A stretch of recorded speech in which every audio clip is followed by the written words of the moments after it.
Well, now, this is another special, and this is featuring our man Stats, and the Gazelle will have some comments to make.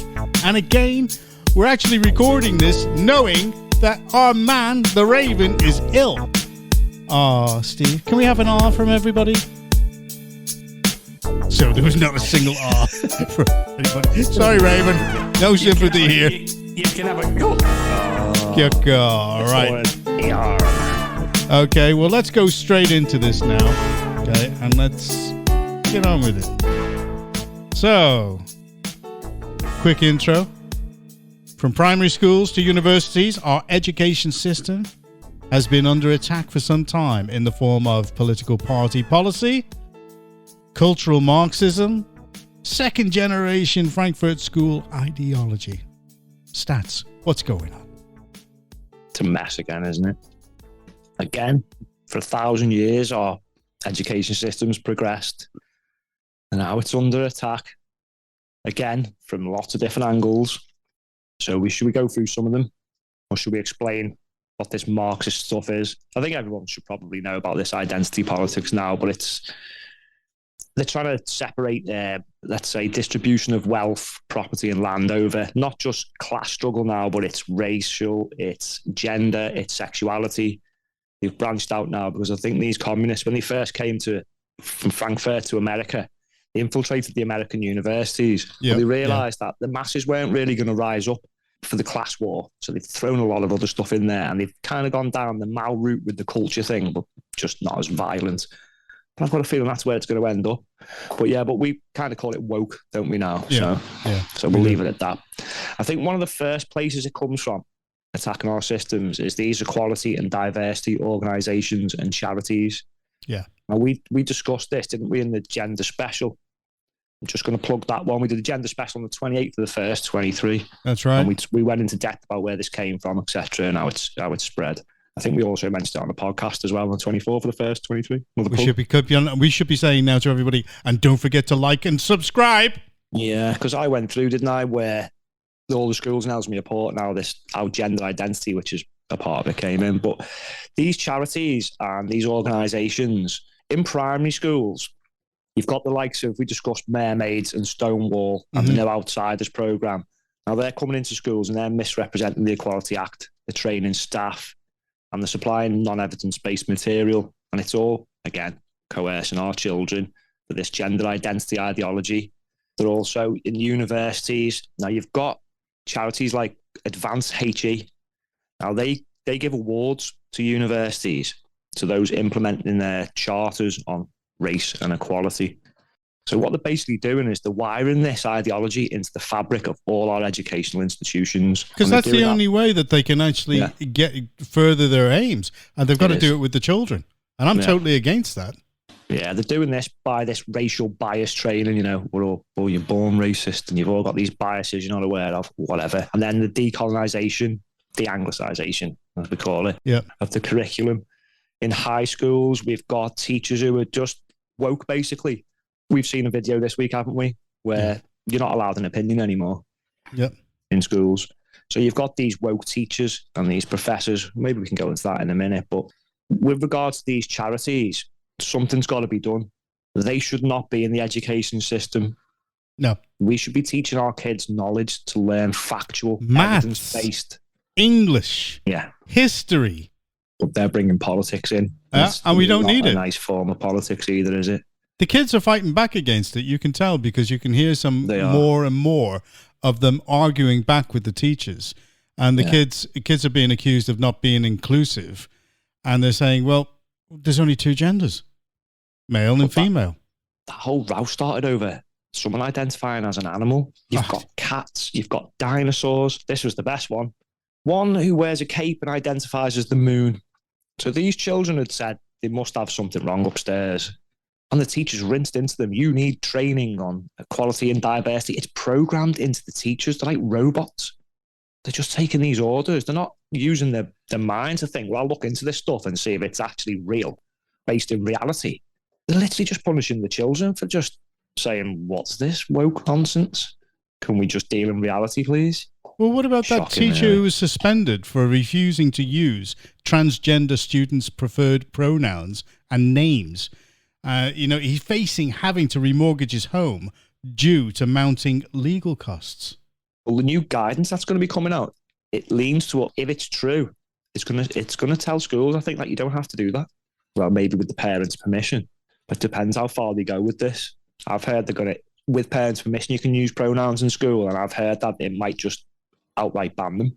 So, me knowing the fake conservative, weak government, it won't be the outright ban, will it? It'll at least to give parental consent. Well, you got to read between the lines with it, haven't you? And another thing these organisations are doing, they're sexualising the children. Now, I've been trying to deal with this issue in schools, haven't I? We went through all the ones in Ellesmere, Paul, but I've not found some of these disgusting sexual books that have popped up in the media this week about homework, about masturbation, and showing pictures of what to do. I've not found any of that, but if I do, that school will be getting shut tomorrow. Well, we can always go on a rampage throughout the whole of Cheshire to ask which schools teach it and who actually told them to do it, because the DFE have no firm rules. They have no firm rules to actually say that these kids have to learn this. They do in Scotland because it's part of the policy of the teaching of these kids. It's complicated, as we touched on in the gender special. The government kind of alludes to what you've got to teach. They'll just throw LGBT in there. What does that mean? So these teachers are looking to these third parties, these charities and these organisations who are meant to be, the ones who are in the know. And really, they're just political activists. And it's proven in the material we found. And why don't they just get on and do their job properly? I'm going to go over to Gazelle. If only. Just like everybody else. I mean, what are the doctors and the nurses getting involved with Pride for? Just get on with your job. Same with the police. Get on with your job. If you're a teacher, get on with your job of teaching. Stop getting involved in trying any form of social engineering. Go ahead, Gazelle. Yeah, exactly. I mean, the main problem is universities, isn't it, at the moment? Because I've seen this at the top end, yeah. Because you yourself, Jonathan, God, I'm going back now. I'm going back to 2016, 2017. Mm-hmm. When we had the good old days, yeah. When there was a debate over the EU at the time. Yeah. And we had this independent, supposedly, click, independent fellow from a university. It was actually Cheshire University. Yeah. Not independent whatsoever. Drives me on a bend. Now, it's above secondary modern. You got your universities, you got secondary modern. Now, the thing is now they're trying to infiltrate the primary schools, aren't they? Well, it's the only way that they can procreate. They already have, yeah. Hopefully, stats at the minute, we're repelling that. Now, I remember going to see, and I know this is controversial, David Icke, and you all say, oh, lizard, whatever. But that bloke is well ahead of everything. Of the curve. David Icke. Yeah, he is. Well ahead of the curve. I was going to say curveball, yeah. And he was saying if they could bring it down to conception, they would. If they could control that child from the minute it's born, they would. And I believe that fully. Because, as I say, it's gone from university down to secondary school, and it's now infiltrating the primary schools. We've got to reverse this. Yeah, the same as we've got to reverse everything else. We've got to reverse it. Well, the government have started because they have got rid of Stonewall in so many departments. Well, they haven't, though. Well, you don't think so? No, I know they haven't. Yeah. Okay, well, go ahead. Go ahead, Stats. They're still in the system. They might have stopped funding for a certain couple of government departments, but they're still right through the civil service and right through government. They're through everywhere, mate. See, this is what these organisations have got to be stopped. See, I've narrowed it down to like 3 attacks. It's these charities and organisations. It's the woke teachers and the professors and the students and the activists. And it's, as you said that when you opened up, it's party policy. Well, the thing is, look at some of these teachers now, and we've discussed those organisations. We need to find a way to stop them. But how do you stop these teachers and these professors and the students? They're already in the schools. Well, from 2021, from the census, 82% of the country are white, straight, predominantly Christian people. And what's actually getting on my nerves is, Why are they so passive? I'm going to put you on to the Gazelle now. Go ahead, Gazelle. Yeah, we keep mentioning this, Jonathan, don't we? That 80%, 90%, blah, blah, blah, whatever. But it's all being controlled by the 1 or the 2%. 2% maximum. Yeah. Right? It's being controlled by the 2%. They've managed to infiltrate themselves into quite influential positions. And that's what you got to root out, and you got to weed them out. Now, you've hit the nail on the head there. Now, we've got to discuss these issues. Paedophilia. Why are people that get caught up or get caught out with paedophilia not getting 30 years, 40 years? They get 18 months. Yeah. Is that because of judges? Is that because of barristers? It's because of a judiciary that's being influenced politically, in my opinion. Well, go ahead, Mark. See, it's the 1% because it's a small percentage. But as I say, they're the teachers, they're the professors, they're these students and activists. They're in there already. Like you mentioned, the universities. So free speech is being shut down. That is one of the main principles of universities. Your debates, they've gone. It's just screaming matches now. People get deplatformed. You've got screaming mobs outside of universities trying to stop speakers. And now, as we just mentioned, you've got teachers being sacked. Although it's starting to come through the other side now where we're getting some good precedents. Yep. But they're in the system. So you've got these people coming from outside. You've got people inside. It's so hard to stop. And the teachers are in authority positions that the kids don't think that they can challenge them. And as soon as the parents... This is where I'm coming to now. Okay, go ahead. This is the thing, you see, because it's so hard to do, because even when you go into the schools, and I know this for a fact, you just get brick walled. So they're ignoring government guidance, they're ignoring their own policies, they're ignoring any kind of parental consent. They're just ignoring everything and just doing what they're programmed to do by said charities or their own agendas. And this is what they're bringing into the schools, and it's shocking. And then I think the third, it's Labour and Conservatives party policies over God knows how many years have been a failure. So this Equality Act they brought in. Now, when we did the special, I linked all these rises in, I'm going to say gender dysphoria, but it's not now, is it? It's just feeling whatever you do on a certain day. This has all spiraled since 2010, since schools were not ordered to teach this, but because this isn't really for the teachers to abide by the Equality Act, for the staff. But it's been pushed on the children, hasn't it, you see? Now, the failure to uphold free speech in schools, well, evidence of that was this recording from this school we just spoke where that on. teacher was trying to suppress that young man. That teacher should not be saying that. She should be saying, okay, you're entitled to your opinion. Let's have a debate about it and let's get to the facts. Yeah. But she didn't. She just come out with the programme spiel, didn't she? Now, one main thing to me, when I went through all these school policies, I noticed that schools are racially profiling to children. Yeah. So they're split up on the colour of their skin. I mean, what does that tell you? Absolutely nothing about what's actually in their head and how clever they are, and their intellect. But there's targets for the school to reach. So again, it's like this equality of outcome thing again, isn't it? It's never going to work. No, we believe in equality of opportunity, but not outcome, because you cannot and you cannot dictate outcome.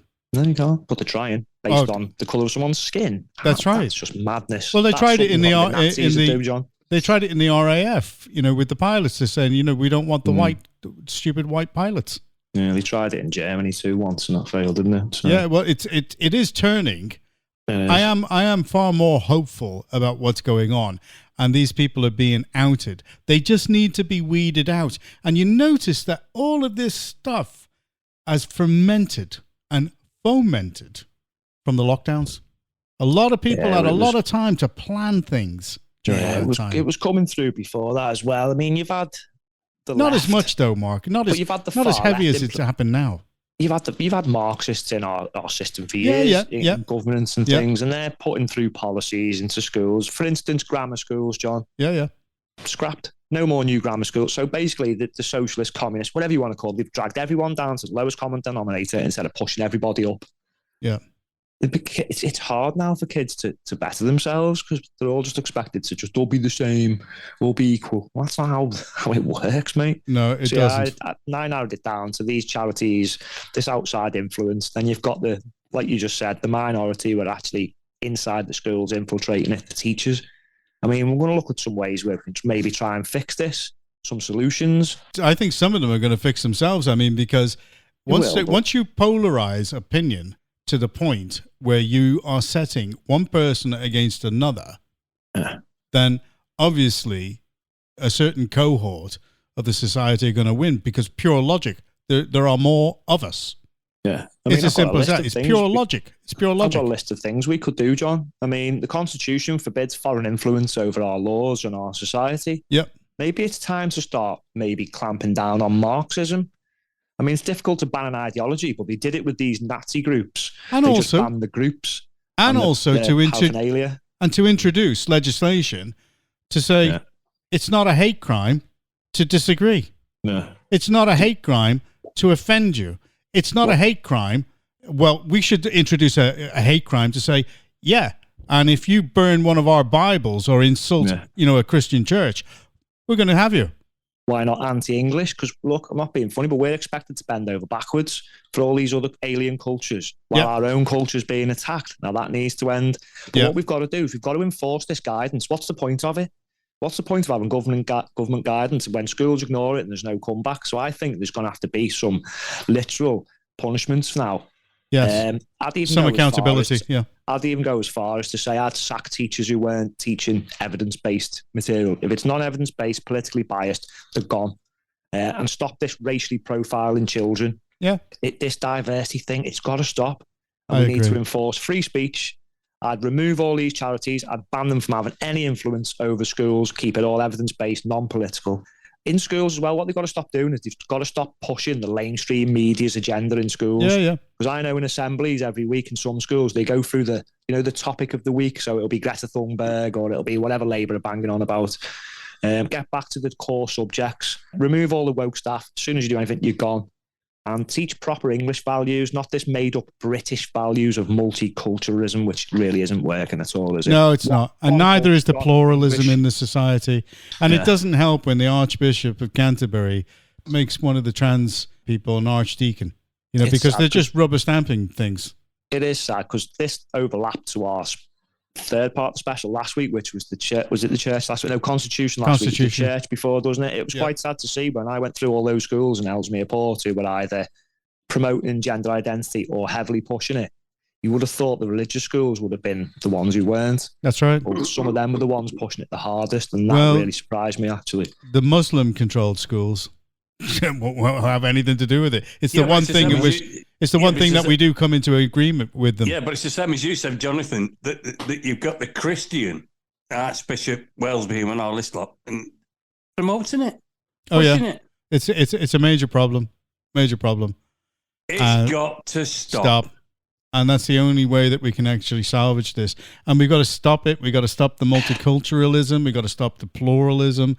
Because why is it that we have Christians who are preaching that can actually be arrested, and yet any of the bunch of the Muslims can sit down and start doing whatever they want to do in the park? I mean, one time I saw a video, what was it, only about a week ago, where there was a debate going on at Speaker's Corner, and then a whole bunch of Muslims came across and started attacking. It happens every week. We've reported on Hatton. She's a speaker down there. She's been attacked, stabbed and everything. There's never any comeback. But there's one problem stopping us from fixing all this. And this pops up every week. Weak leadership. Yeah. We need someone who's proud of what we've done, what we've built in this country. Yeah, and what we are. Just going to go with whatever they think's relevant because everyone's screaming about it on Twitter. I'm sick of it. We need something strong. I've got it. The Raven. Yeah. Oh, yeah. Well, he keeps on doing that all the time, doesn't he? That's why I always put that Edward Elgar music underneath in Pomp and Circumstance, because I could quite simply, Land of Hope and Glory. Yeah. And I always put that music on it because when he goes off on one, he's on a soapbox. I think it's either Steve, the Raven, or, Farage. I've got to be careful what I say here tonight. But anyway, Farage. Yeah, I know. Stats, I can see you. And Jonathan, I can see you. But the thing is, our listeners can't. So it can raise you know, he can raise temperatures with an audience. He can inspire. It can raise a riot in an empty room. He can really. Yep. Riot's not the right word, but it can raise. Who creaked? If Steve is in here creaking that chair, Guilty. it was you. Guilty. I tried to move really slowly, but it creaked. Okay, sorry. Go on, Trevor. Finish off. Finish off. I'm just saying, whether you like the bloke or not, Farage, I mean, I've not got time for him, but he can raise a lot of issues. And he does a good job of it as well. Yeah, I can't say a riot, but it can raise a party feelings in an empty room. Yeah, he's got that charisma, as in Boris Johnson. God rest his soul. And the final word goes to stats. Let's see if all this stuff's working. Research shows, right, get this, that students are now less tolerant of different views. Have you not noticed they all seem a bit angry and full of hate? They're unhappy. Yeah. Yeah, but don't forget Labour's trend. Yeah. Labour's mantra is debate, not hate. And my MP, Charlotte Nichols, said, F you Tories. So there we go. Yeah. Hypocrites. Hypocrisy. Yeah, because the people who use rational thinking are just punished as bigots and phobes and racists and stuff. They're told to shut up. They don't want clever people. They don't want to debate with clever people. So all this mush, it really isn't working. And the proof's been there in some research. So, Well, we're going to carry on flushing them out, and we're going to carry on getting the message across. So we're going to say good night on that one. Say good night, stats. Good night to all our lovely listeners. And of course, you, and the Raven. Oh, bless him. No. Oh. No. Don't care. No, you're right there, actually. Yeah, quite right. Poorly sick. Say good night, Gazelle. Good night, everybody. And as always on this podcast, we just keep flushing the turds. We definitely need to drain the swamp. Let Raven do that. The Raven's trained to drain the swamp. Well, that ends that special. There you go. Thanks for that, Trevor. You're welcome. Don't forget, we're on all good podcast platforms, and we'll be back next week. Indeed. And we'll be doing more videos as well. When it's not so hot. I don't know. I quite like it. I think I must have been an iguana in a past life. I just don't film my white legs. I have to tell you, Trevor, when we were filming him, the glare from his white legs. Racist. No, I couldn't take my eyes off your